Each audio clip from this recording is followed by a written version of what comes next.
오늘은 지난주에 이어서 복 있는 사람, 성경이 말하는 복 있는 사람에 대해서 설교하려고 하는데요. 이미 지난주에 말씀드려서 아시겠지만 성경에서 말하는 복 있는 사람은 8가지 특징을 가진 사람입니다. 8가지 복을 받는 사람이 아니에요. 8가지 특징이 있는 사람, 그게 복 있는 사람이다. 그런 말씀을 먼저 다시 드리면서 오늘 두 번째 설교 시작합니다. 제가 지난번에 6.25에 대한 얘기를 했어요. 특별히 율곡 선생께서 사단이라고 하는 얘기를 하셨는데, 이 사단이 뭐냐면 소위 인, 의, 예, 지, 이게 4가지. 고등학교 때 배웠던 기억이 새삼 떠오를 겁니다. 인, 의, 예, 지. 이걸 사단이라 그래요. 단자가 여기서 실말이라는 뜻입니다. 실말이 단서할 때 그 단자거든요. 그러니까 이게 뭐냐면 양심의 4가지 구성 요소라고 보면 돼요. 인간의 양심은 선천적으로 갖고 태어나는 건데, 그 양심이라고 하는 것은 인, 의, 예, 지 4가지로 구성되어 있다. 이게 특별히 율곡을 비롯한 성리학 계통의 이 유교 학자들의 입장입니다. 그래서 그걸 뭐냐면, 이는 긍휼히 여기는 마음이에요. 즉 측은지심이에요. 측은지심. 의는 의로운 걸 추구하는 거죠. 예라고 하는 것은 부끄러움을 아는 마음이에요. 여기서 말하는 또 지라고 하는 것은 뭐가 선인지를 분별할 수 있는 지적인 능력을 말해요. 그러니까 성선설을 주장하잖아요. 그 성선설의 근거가 뭐냐면 양심이고, 양심은 4가지 인의 예지로 구성되어 있다. 이건 타고난 것이다. 가르쳐주지 않아도 타고났다 이거예요. 다 누구나 소유하고 있다. 근데 정말 성인군자가 되려면 이 4가지가 가장 잘 발달한 사람, 이 사람이 성인군자라는 겁니다. 그리고 그 사람은 인의 예, 지 중에서 지라고 하는 것은 결국 무엇이 선인 줄 아는 것인데, 그걸 다른 말로 천리라 그래서 하늘의 뜻, 하늘의 이치를 깨닫는 사람. 그래서 한마디로 말하면요, 유교에서 말하는 이상적인 인간, 소위 성숙한 인간은 어떤 사람이냐면 이런 단어를 쓰더군요. 천인합일이란 말을 써요. 저도 이번에 공부하면서 새로 좀 발견한 단어예요. 그분들이 그런 말을 썼어요. 하늘과 인간이 합일된 인간, 천인합일의 인간. 이거 쉽게 말하면 천리를 따라 사는 사람, 그런 뜻이에요. 그러니까 여기서 좀 막연하긴 하지만 천리가 뭐냐면 선이라고 생각한 거예요. 그래서 여러분, 여기 혹시 고향이 순천인 사람 있어요? 전라남도 순천. 순천자는 흥하고 역천자는 망한다. 그 순천. 순천이 하늘의 뜻을 따르는 동네라는 뜻이에요. 좋은 동네예요, 순천. 제가 살고 싶어하는 동네 가운데 하나예요, 사실. 은퇴한 다음에. 근데 어쨌든 그러니까 하늘의 뜻, 천리라고 하는 것은 무조건 좋은 거라고 전제했어요, 유교에서는. 그래서 천인합일의 인간은 뭐냐면 하늘의 뜻을, 천리를 깨달아서, 즉 착한 걸 깨달아서 선악을 분별해서 선을 택해서 늘 사는 사람, 그 뜻에 부합되게 사는 사람, 이게 천인합일의 인간이에요. 우리 기독교는 그걸 다를 게 없잖아요. 그렇잖아요. 하나님의 뜻을 천리란 말이에요. 바꿔 말하면 선한 것이고, 하나님의 뜻을 그걸 깨닫고 그대로 사는 사람, 이 사람이나 유교에서 말하는 천인합이나 거의 개념은 사실 똑같아요. 파고 들어가면 차이가 있을 수밖에 없죠. 왜냐하면 유교에서는 인격적 하나님을 별로 얘기하지 않거든요.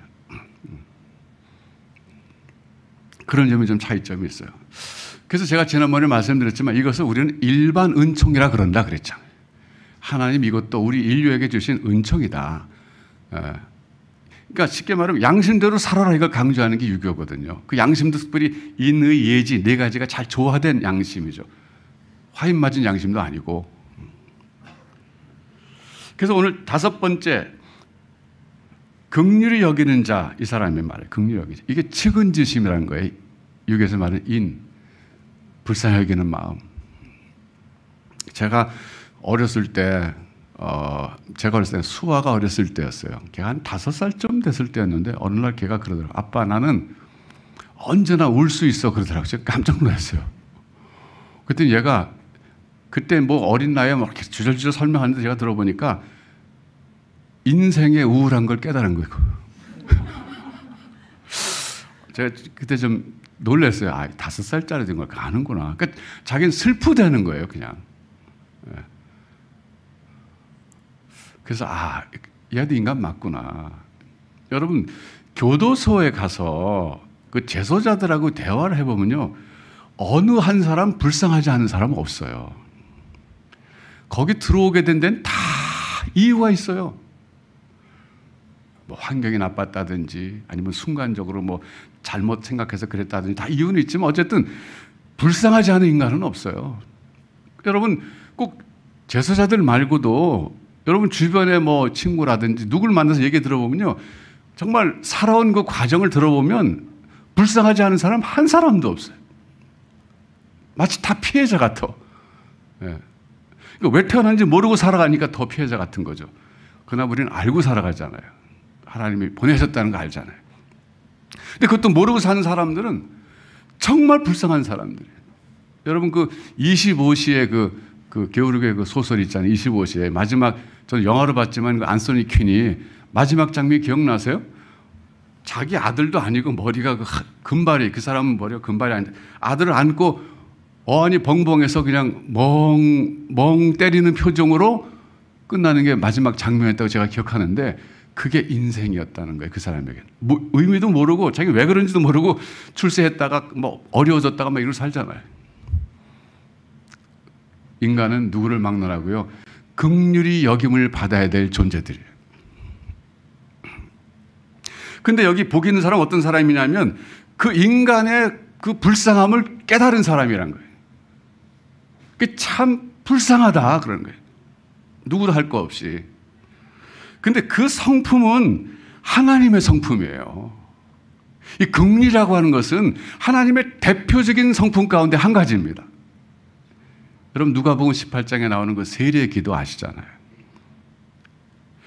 바리새인은 뭐 떳떳하게 하늘을 우러러 보면서 내가 일주일에 2번 금식하고 소득의 11절 드리고 나는 저 세리와 같지 않습니다, 이렇게 살았습니다, 자신만만하게 말하는데, 그 세리는 감히 하늘을 우러러 보지도 못하고 고개를 숙이고 가슴을 치면서 하는 얘기가 뭐예요?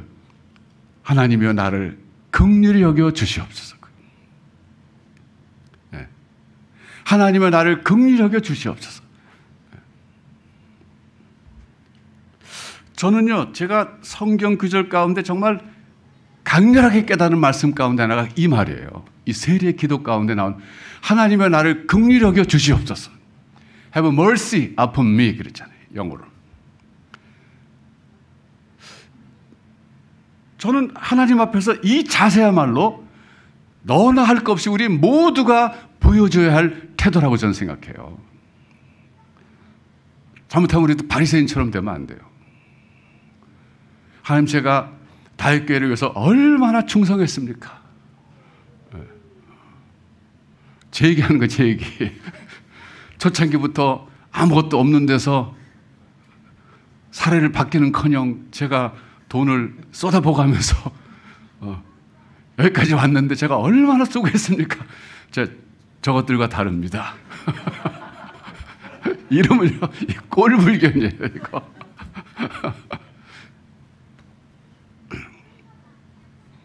하나님 앞에 나가서 우리는 너나 할 거 없이 이 세리처럼 돼야 돼요. 언제나 그래야 돼요, 언제나. 가끔 그러는 게 아니라.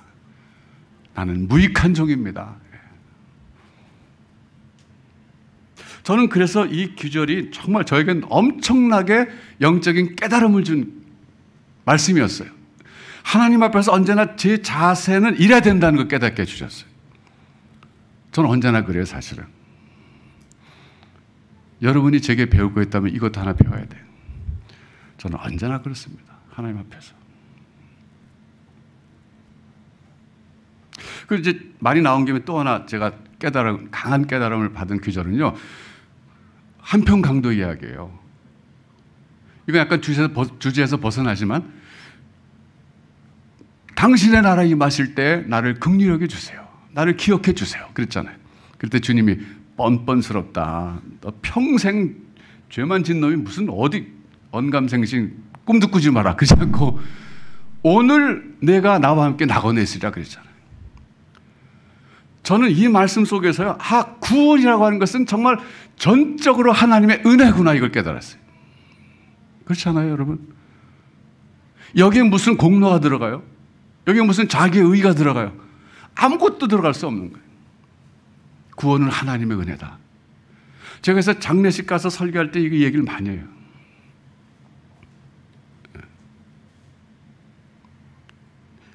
여러분도 그 두 가지 규절, 제가 깨달은 말씀이 여러분에게 큰 깨달음을 주시길 바라요.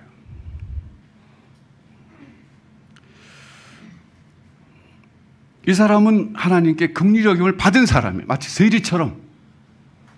그렇기 때문에 세상 나가서 만나는 사람 모두를 긍휼히 여길 줄 아는 사람이에요.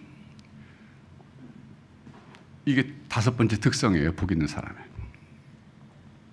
여러분 사람들을 긍휼히 여기십니까? 아니면 미워하십니까? 아무리 내게 잘못하고 미운 사람들 알고 보면 불쌍한 사람이에요. 긍휼히 여겨야 될 사람이에요. 여러분 긍휼히 여기는 사람이 되십시오. 여섯 번째는요, 마음이 청결한 자예요. 마음이 청결한 사람은 pure in heart, 영어로 그랬는데 마음이 깨끗한 사람이에요. 근데 이 사람은 어떤 은혜를 누리냐면 하나님을 본다 그랬어요. 하나님을 본다. 와, 생각해 보세요. 인간이 신을 볼 수 있어요? 이거 대단한 거예요. 모든 종교인들이 꿈꾸는 상태예요. 이 신을 본다는 것은 언뜻 한번 훅 지나가는 신을 보는 게 아니라 늘 신을 보고 사는 삶이에요. 여기서 말하는 건. 이거 보통 경지 아니에요. 여러분 모든 종교마다 신비주의라는 계통이 있다 그랬잖아요. 불교에도 있고 사실 기독교에도 있고 이슬람교에도 있고 다 있어요. 모든 종교마다 신비주의인데 신비주의의 특징이 뭐냐면 신을 보는 거예요. 그게 목표예요. 이 사람은 말하자면 그 목표에 도달한 사람이에요. 신을 보는 거예요. 왜? 마음이 깨끗하기 때문에. 여러분, 제가 이제 한 사람을 좀 소개해 주고 싶은데, 작년에 제가 이때쯤에서 베들교회 갔었어요. 기억나시죠? 베들교회가 창립 40주년을 맞이해가지고, 제가 4대 목사인데 와서 40주년 행사에서 설교 좀 해달라고 해서 제가 갔었어요. 갔는데 이제 정말 여러 사람, 반가운 사람 많이 만났죠. 근데 그 중에 한 사람 누구냐면 윤석원 형제라고 있어요. 이 형제는 어떤 사람이냐면 장애예요. 교통사고를 당해가지고 몸을 움직이지 못해요. 휠체어 타고 다니는데 말도 잘 못해요. 거의 말도 못해요. 근데 23살이었을 때, 그때 당 23살이었을 때 교회 오다가 교통사고를 당했어요. 하필이면. 근데 그전에는 얼마나 건강한 청년이었냐면 등산, 암벽 타기 이런 거 하는 청년이었어요. 근데 하루아침에 몸을 움직이지 못하는 그런 사람이 됐어요. 그래갖고 자기가 하나님께 움직이지 못할 때 그랬대요. 날 좀 빨리 데려가 달라고. 이 상태는 못 살겠다고. 그런 어느 날 하나님이 그에게 말씀하시기를 내가 너와 함께 한다. 내가 너를 강한 손으로 붙잡아 주겠다. 의로운 손으로 너를 붙잡아 주겠다. 이사야서의 말씀을 자기에게 주셨대요. 그 말씀에 용기를 얻어갖고 살기 시작한 거예요. 27년이 됐을 때 이분이 책을 썼어요. 그 제목이 뭐냐면 꼼짝할 수 없는 내게 오셔서, 이런 제목을 썼어요. 그 책을 나한테 작년에 2권 주더라고요. 제가 가니까 목사님 제가 책 썼어요. 물론 말은 못하는데 옆에 있는 분이 도와줘요. 항상. 제가 받아보고 참 너무 감동되더라고요. 꼼짝할 수 없는 내게 오셔서. 27년 만에 그런 책을 쓴 거예요. 근데 이 형제가 그 어간에 말도 못하고 그러지만은 통신으로 신학을 공부했어요. 졸업을 했어요. 지금 어떤 분들은 그걸 윤석원 선교사를 부르더라고요. 근데 이번에 삶 가운데 한 가지 특징적인 면이 있는데 뭐냐면 새벽 3시에 일어나가지고 기도한대요. 새벽 3시에. 이분 잠도 잘 못 자요. 심지어 호흡도 힘들어요. 그래서 저한테 그래요. 목사님 제가요, 이게 일주일에 몇 번은 사람이 와서 이 가슴을 자기를 마사지 해줘야 되는데, 왜냐하면 폐 근육이 너무 약해져가지고 이 숨 쉬는 것도 폐 근육이 있어야 된대요. 근데 너무 쓰지 못하니까, 움직이지 못하고 그렇게 있으니까, 그러니까 점점 숨쉬기도 힘들어갖고 그걸 마사지를 통해서라도 근육을 움직여줘서 숨을 쉬게 해줘야 되기 때문에 일주일에 몇 번 사람이 와서 그걸 해줘야 자기는 살 수 있대요. 그런 사람인데 잠도 잘 못 자죠. 그런데 새벽 3시에 일어나서 기도를 하는데 뭘 위해서 기도하냐면 전 세계 장애인들을 위해서 기도한대요. 대단하지 않아요? 자기를 위해서 기도하는 게 아니에요. 자기 같은 장애인들.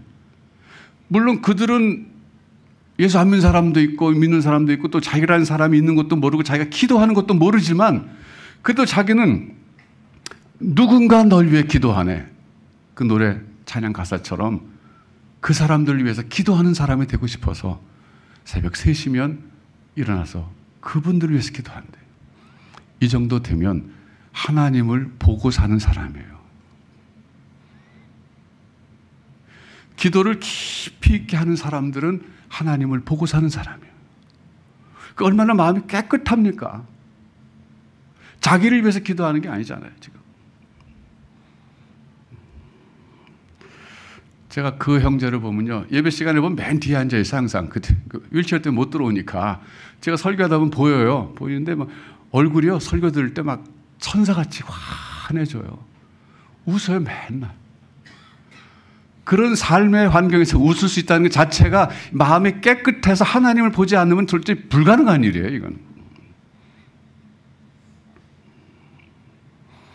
여러분, 우리 모두 반성하고 회개합시다. 우리 얼마나 얼굴이 찌그러져 있어요. 그 형제 보면요. 여기 그 형제 같은 인상 없어요, 지금. 예배 시간에 지금. 이제 맨 뒤에 앉아갖고, 와, 웃어요. 선명제에서 막 의지적으로 막 이러는데, 그거 아니에요. 그거 아니야. 자연스럽지가 않아요. 마스크 써서 웃는 것도 안 보여요, 지금. 그래요. 마음이 청결한 사람. 하나님을 보는 사람. 깊은 기도의 사람은 하나님을 대면하고 보면서 하는 기도거든요. 이게 얼마나 복 있는 사람이에요.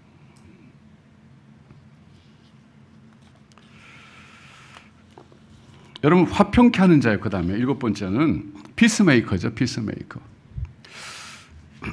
이 피스메이커라고 하는 사람, 성 프랜시스의 기도가 생각나실 거예요. 사실 제가 오늘 그 생각도 했어요. 우리 교회가 그때 그 남성 팔중창, 그 복사중창단이 있었는데 이거 온라인, 이거 코로나만 아니었으면 좀 부탁했을 때 나와가지고 그거 좀 불러달라고.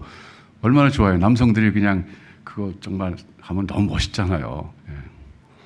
피스메이커인데 이 사람은요, 하나님을 늘 보는 사람이잖아요. 사람들을 긍휼히 사람이잖아요. 그 하나님들 보는 사람이다 보니까 이 사람이 가는 곳곳마다 싸움이 그쳐요. 평화가 와요. 여러분 한번 잘 생각해 보세요.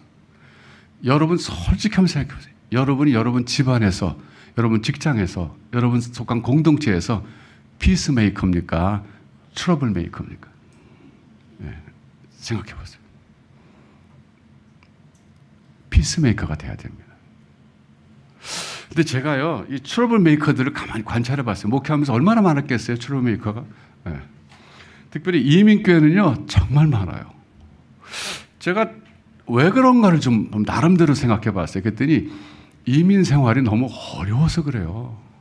제가 그때 이해했어요, 그래서.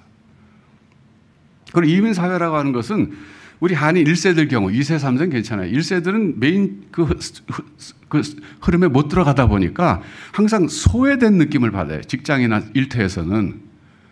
거기서 뭔가 받아들여지지 않는 걸 느껴요. 아무리 그 30년 살아도. 그러니까 자기를 받아들여주는 것은 교회예요. 그때 이민사회에서. 그러니까 교회에서 말이죠. 교회 오면은 온갖 사회에서 일어나는 일들이 다 일어나는 거예요. 교인들 간에. 여기 사회니까. 그러니까 어떻게 보면 교회에서 신앙생활 하는 게 아니라 사회생활 하는 거예요. 사회생활. 그러니까 사회에서 일어나는 뭐 온갖 갈등과 이런 불미스러운 일이 다 일어나는 거예요. 여기에 와야 마음대로 한국말로 말할 수 있고 다 알아듣고 그러잖아요. 제가 시카고에서도 경험했고 몇 개 가서 경험했는데 교회 내에서 늘 트러블 일으킨 사람들이 있어요. 그러니까 교회 내 뭔가 문제가 없는데 문제를 일으켜서 그 문제를 해결하기 위해서 열심히 사는 게 그분들에게 삶의 원동력이야. 그게 없으면 삶이 움직이질 않아. 제가 볼 때 그런 것 같아요. 트러블 메이커. 제가 그분들 이렇게 보면요, 개인의 삶에 어려움이 많아요. 비즈니스가 안 된다든지, 뭐 좀, 하여튼 뭐가 좀 잘 안 돼. 그리고 한국에서 내가 잘 나갈 수 있었는데, 여기 와가지고 내가 어쩌다 여기 와가지고 지금 잘 못되고 있는 거예요. 예. 한국에서 내가 고학력자였는데 여기는 무학처럼 돼버렸어요. 인정 안 해주는 게 많단 말이죠. 심지어 의사들도 거기 가봤자 면허 안 줘요. 그러니까 갑자기 한국에서 내가 아주 의사였고 뭐 고학력자였는데 여기 오니까 무학자가 되는 거예요. 그러니까 얼마나 불만이 많겠어요. 제가 그래서 그걸 이해했어요. 이분들은 그래서 그렇게 마음이, 자기 삶이 고통스러우니까 괴롭다고 막 몸부림치는데 옆에 있는 사람까지 막 아프게 하는 거구나, 이렇게. 근데 여러분, 그것도 잘못이죠. 잘못이에요. 우리가 하나님을 제대로 만났다면, 오늘 팔복의 사람처럼 의에 줄이고, 그리고 목마르다가 그 의를 이제 배부름 먹고, 그리고 세상 나와갖고 하나님한테 내 긍휼히 여기심을 받은 경험이 있어서 사람들을 긍휼히 여기면서, 그리고 마음이 깨끗해져서 하나님과 늘 대면해서 기도하면서 가는 곳곳마다 또 내가 이렇게 사람 만나는 곳에서 그 사람들과 싸우지 않고 행복하게 지내는 것, 이거 다 연결된 거예요. 그 얘기는 뭐냐면, 트러블 메이커들은 아직 하나님을 제대로 만나지 못했고, 혹시 만났을지 몰라도 하나님으로부터 자기가 완전히 긍휼히 여김을 받았고 용납됐다는 걸 확실하지 못한 사람이에요. 하나님한테도 불만스러운 사람이에요. 그 사람은 불쌍한 거예요. 여러분, 그런 사람들 있으면 저희 기도해 줘야 돼요. 말한다고 되지 않아요. 근데 저는 다했게 오니까 그런 사람이 없더라고요. 정말 신기해요. 감사해요. 정말 감사해요. 8번째 마지막은요, 의를 위하여 핍박을 받은 자. 의를 위하여 핍박을 받는 자가 아니고 이미 받은 자예요. 계속 과거에도 받았고 지금도 받고 있다는 뜻이에요. 근데 여기서 말하는 의라고 하는 것은요, 예수 그리스도예요.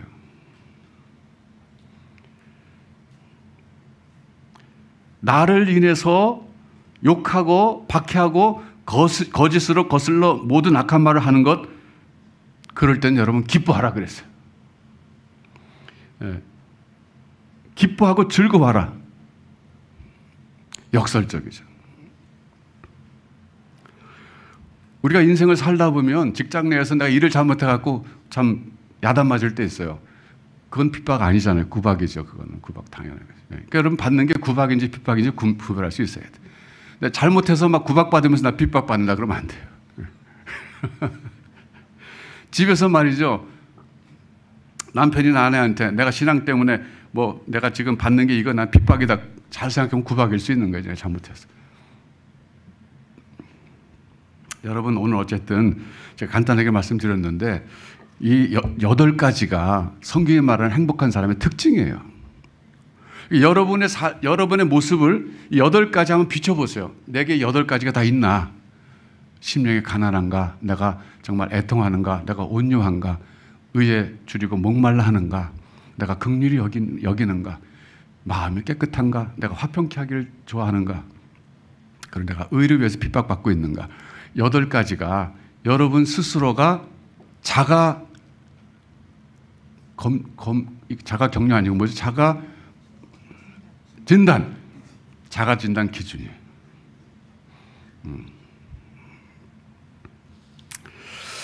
여러분, 에릭 프롬이라고 하는 분이 아시죠? 이분이 쓴 책 가운데 하나가 소유나 존재나 그걸 썼어요. Having or being, 이걸 썼어요. 유명한 책이잖아요. 그 책에서 말하는 포인트가 뭐예요? 우리 인간은요, having을 추구하는 존재가 되지 말고 being을 추구하는 존재가 돼야 된다. 그러니까 소유에 집착해갖고 계속 소유하고자 하는 인간은, 이거는 제대로 된 인간이 아니고, 정말 제대로 된 인간은 존재, being, 인격, 이런 거죠. 이 완성을 위해서, 성숙을 위해서 달려가는 인간이다. 팔복의 말씀하고 연결해서 다시 한번 그 생각을 해보세요. 여러분, 오늘 지금 삶의 문제 가지고 지금 하나님 앞에 또 기도도 하고 은혜도 구하기 위해서 나오셨는데, 여러분들이 막 고민하고 있는 그 문제가 해빙에 관계된 겁니까? 빙에 된 거 관계됩니까? 한번 생각해 보세요. 즉 소유와 관계된 겁니까? 존재와 관계된 겁니까? 제가 오래전에 윤형주 장로님 만났어요. 이분이 그 당시 온누리교회 장로님이셨는데 그분이 그러더라고. 온누리교회 당회는요, 당회 결정할 때 굉장히 빨리 결정하고 쉬워요. 기준이 딱 하나밖에 없어요. 그러더라고요. 그게 뭔데요? 그랬더니 선교래, 선교. 그 당회에서 많은 안건이 올라오면은 당에서 의논하는데 결정할 때 기준 딱 한 가지래요. 이게 선교에 도움이 되느냐 안 되느냐. 우리 교회가 지금 선교라는 목표를 향해서 나아가고 있는데 이게 선교에 도움이 되느냐 안 되느냐. 그래서 도움이 된다 그러면 무조건 하는 거고, 얼마가 들어도. 선교에 도움이 안 되는 것이고 관계없는 거면 아무리 돈이 안 들고 좋은 것도 안 한다 이거예요. 이 기준이라는 거예요. 여러분도 삶의 기준으로 하나 정해야 될 건 뭐냐면, 에릭 프롬에게서 한번 지혜를 얻는다면 해빙과 빙을 한번 따져보세요. 내가 지금 안타깝게 이루려고 하는 일이 해빙에 관계된 일이냐 빙에 관계된 일이냐. 그게 기준이 되면 되는 거예요. 여러분이 소유와 존재라고 하는 것이 둘 다 필요한 거예요. 잘못 오해하지 마세요. 해빙은 필요 없다. 그거 절대 아닙니다. 이렇게 제가 구분해 드릴게요. 해빙은 뭐냐면요, 우리의 생존과 관계된 것이고, 빙은 뭐냐면 우리가 영생과 관계된 거예요. 두 가지 다 있어야 돼요. 살아있는 동안에는 우리가 해빙이 있어야지, 소유가 있어야죠. 소유 없이 어떻게 살아요? 그러니까 주님 더해 주신다 그랬지, 그거 필요 없다 그랬지 않았잖아요. 여러분, 주님이 말씀하신 비유 가운데 한 부자의 비유가 있잖아요. 어느 부자가 농사를 잘 져가지고 추수 다 해가지고 창고 곳간에 가득 채워놨는데 그 부자가 독백하듯이 그랬잖아. 야, 이제 내가 내일부터는 먹고 즐기고 이걸 다 누리자 그랬는데 주님 뭐라 그랬어요? 그날 밤에 하나님 그 영혼을 찾으시면 그게 어떻게 되겠느냐. 그 사람은 생존의 문제는 준비한 건데 영생의 문제는 준비 못했다, 그런 뜻이에요. 그러니까 해빙이라고 하는 것은 생존과 관계된 거라면 빙이라고 하는 것은 이것은 영생과 관계된 것이거든요. 그런데 이 팔복의 사람은 전혀 해빙과 관계된 사람이 아니에요. 이 사람은 지금 애통하는데 자기가 가지고 있던 것을 잃어버려서 애통한 것이 아니라 자기 속에 없기 때문에 빙에 관해서 자기가 애통해하는 거거든요. 이게 얼마나 달라요. 저는 사실 요즘에 제가 경제에 좀 관심을 갖게 됐어요. 코로나19 때문에 경제가 어렵다. 그래서 경제가, 나는 왜 경제를 모르고 살았지? 김영삼 대통령 갱제였는데. 그래서 경제가 잘못된 것에 대해서 김영삼 대통령은 책임 없다 그랬어요.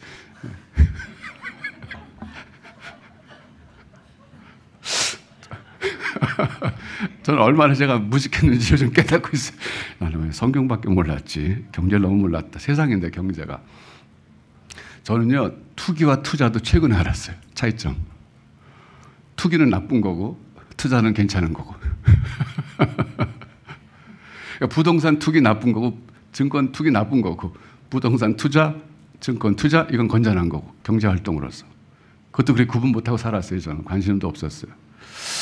자, 그러다 오늘 설교를 준비하면서 한번 생각하니까 인생에도 투기가 있고 투자가 있더군요. 해빙에 치우쳐서 사는 사람은요, 인생에 투기하는 사람이에요. 근데 정말 빙에 관심을 갖고 내가 어떤 사람이 돼야 되느냐, 인생을 살면서.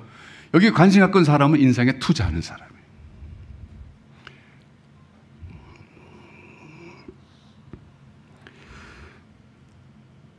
여러분, 이제 위시리스트가 있을 텐데 거기다 첫 번째다가 팔복의 사람이 되는 것, 이걸 바꿔보시기 바라요. 여러분, 팔복의 사람이야말로 가장 인생에 바르게 투자한 사람이고 행복한 사람이라고 주님 말씀하고 계시거든요. 이 사람은 생존을 준비한 것 이상으로 영생까지 준비하면서 사는 사람이니까 참 지혜로운 사람이에요. 바보 같은 사람이지만 절대 바보가 아닙니다, 여러분. 온유한 사람이 땅을 기업으로 받는다 그랬어요. 적극적으로 막 투기하고 적극적으로 뛰어든 사람이 땅을 소유할 것 같죠? 안 그래요, 여러분. 제가 트리니티 다닐 때 그 닥터 페리 다운스라고 하는 그 교수가 한 얘기 잊지 못해요. 제가 미국 가니까 길거리에 그 자동차 운전하다 보면 사슴들이 막 너무 많더라고요. 근데 그 사슴에 대한 얘기를 하는 거예요. 북미 대륙을 보라 이거예요. 북미 대륙에 한때는 늑대가 많았고 사슴도 많았는데 그 사슴은 맨날 늑대가 오면 도망가고 맨날 쫓기고 그랬던 그 연약한, 어떻게 보면 정말 온유한 동물이었는데 그 사슴을 잡아먹는 늑대는 지금 거의 멸절돼 버렸지만 오늘 사슴은 얼마나 많았고 우리를 골치 아프게 하느냐 그게. 온유한 사슴이 북미 대륙을 차지했다 이거예요. 일리가 있잖아요. 여러분 성경 잠언에서 말하는 것 가운데 강조해서 말하는 게 뭔지 아세요? 불의한 자가 잘 되는 거 보고 너무 배합하지 말라 이 말 많이 나와요. 강포한 자가 잘 되는 것 때문에 너무 속상하지 말라 이거예요. 언젠가 하나님이 심판하신다 그런 사람은. 그래서 여러분 그 음을 조율할 때 기준이 되는 것이 그 있잖아요. 그 피치 파이프. 제가 아침에 우리 배한테 물어봤어요. 그 피치라고 하는 걸 알겠는데 그 다음에 뭐냐 했더니 파이프래요. 피치 파이프, 피치 포크라 그러더라고요. 두 가지가 있다 그러더라고요. 그 기준음이잖아요.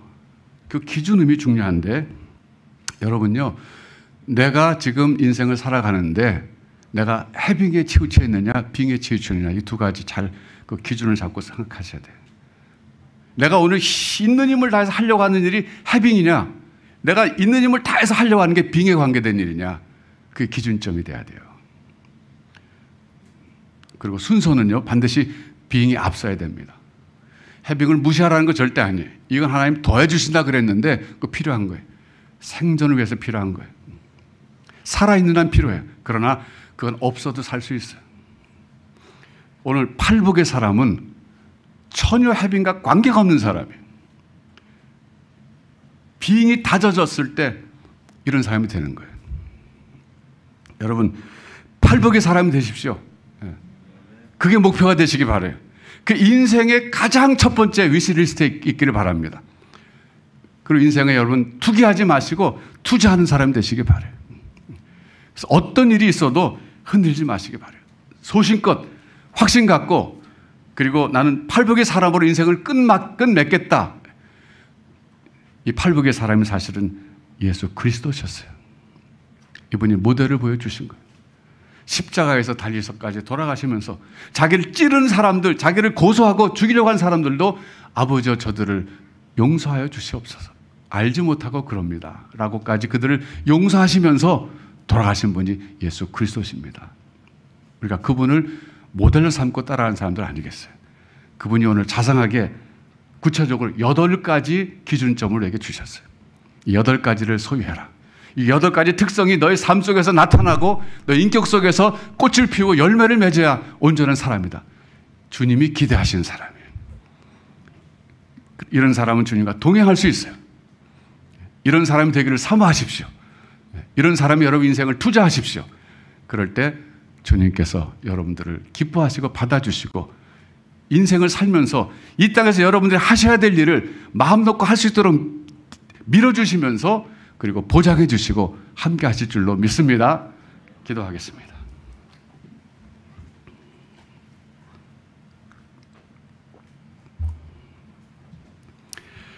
하나님 아버지, 코로나19로 인해서 사회가 뒤숭숭하고 우왕좌왕하기도 하고 불안하기도 하는 이때 삶의 중심을 잡게 하여 주시옵소서.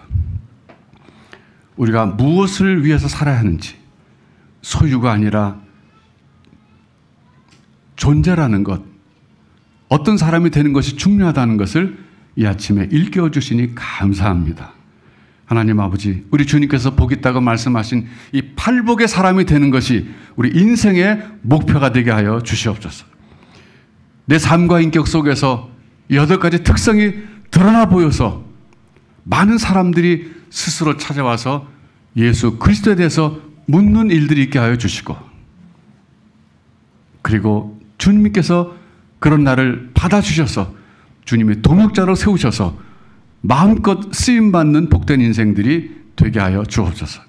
우리 다윗교회에 나오는 모든 성도님들은 한결같이 이 팔복의 사람들이 되게 하여 주시옵소서. 세상에서 존재하는 그 자체만으로도 그러므로 소금과 빛의 역할을 감당하는 이 시대 진정한 주의 제자들이 되게 하여 주시옵소서.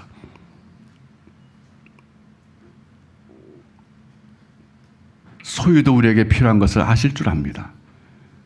이렇게 삶을 추구할 때 약속하신 대로 이 모든 것들을 더해 주시는 은혜가 우리 모두에게 각자에게 있게 하여 주옵소서. 예수님의 이름으로 기도하옵나이다. 아멘.